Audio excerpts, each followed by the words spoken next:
श्री स्वामी समर्थ. आज आपण खसखसचा शिरा बघणार आहोत. हा एकदम पौष्टिक असा शिरा. याच्यात प्रत्येक प्रकारचे पौष्टिक घटक आहेत.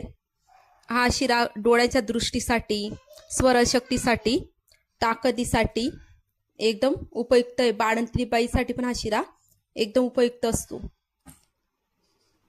याने स्वरशक्ती खूप वाढते.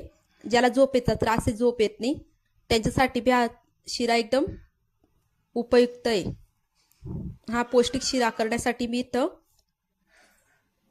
1 वाटी बदाम घेतले, 1 वाटी काजू घेतले आणि 1 वाटी खसखस घेतली. खसखस छान साफ करून घेतली, धुवून त्याला सुकवून घेतलंय.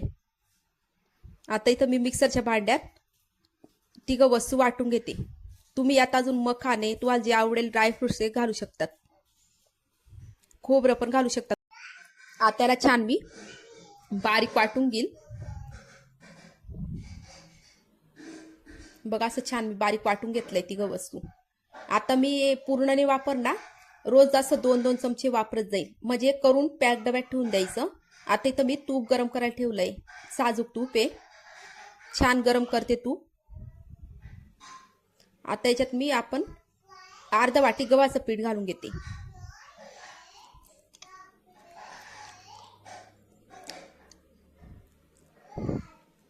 तुम्ही गव्हाच्या पिठाऐवजी रवा पण वापरू शकता, किंवा दोघं न वापरताही आपण हा शिरा तयार करू शकतो, फक्त या खसखसच्या मिश्रणाने.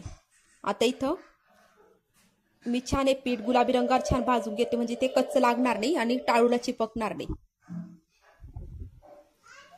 बघा असं मी छान भाजून घेतलंय. आता इथं मी 1 वाटी पाणी आणि अर्धा वाटी गूळ घेतलाय. याला छान एका भांड्यात मी उकळायला ठेवते पाणी. तोवर इकडं आपण हा भाजून घेऊ पीठ. आता इथं मी आपण पावडर तयार केलेली आहे खसखस, बदाम आणि काजूची, ती याच्यात घालून घेईल. आता इथं मी चमच्याने माप घेऊन आपण अर्धी वाटी गव्हाचं पीठ घेतलं होतं. आता इथं मी 3 चमचे आपण हे मिश्रण घेणार आहेत, पावडर. आता तिला पण आपण छान भाजून घेऊ, कारण आपण ती कच्चीच वापरलं होतं.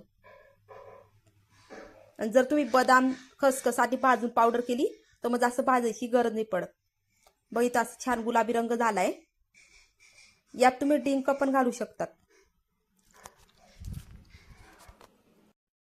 आता याला मी छान मिक्स करून घेते. त्याच्या ज्या पावडरच्या गुठळ्या तयार होतात त्या अशा चमच्याने दाबून मोडून घ्यायच्या.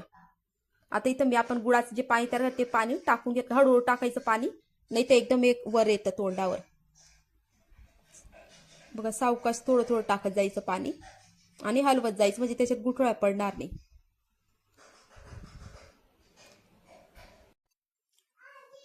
हा शिरा खायला एकदम टेस्टी लागतो.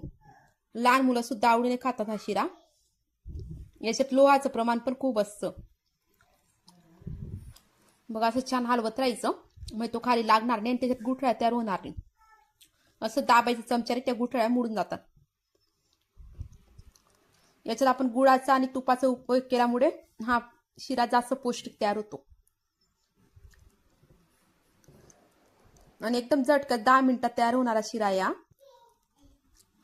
आता इथं मी वरून बारीक केलेलं खोबरं घालून दिलंय, म्हणजे अजून शिरा छान टेस्ट पण येतं, अजून पौष्टिकता वाढते शिऱ्याची. असं छान हलवून घ्यायचं परत.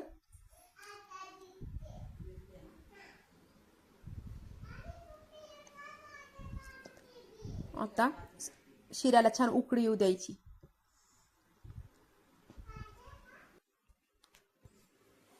पाणी तुमच्या आवडीनुसार टाकायचं, कमी जास्त. चला आता आपला शिरा तयार झालाय. तुम्हाला या शिऱ्याची रेसिपी आवडली असेल तर व्हिडिओला लाईक करा, शेअर करा आणि चॅनलला सबस्क्राईब करायला विसरू नका. आणि माझे इतर व्हिडिओ चॅनलवर जाऊन नक्की बघा. माझं फेसबुकला पण पेज आहे आणि इंस्टाला पण पेज, त्याला पण फॉलो करायला विसरू नका. आणि तिथेही जाऊन माझे व्हिडिओ नक्की बघा.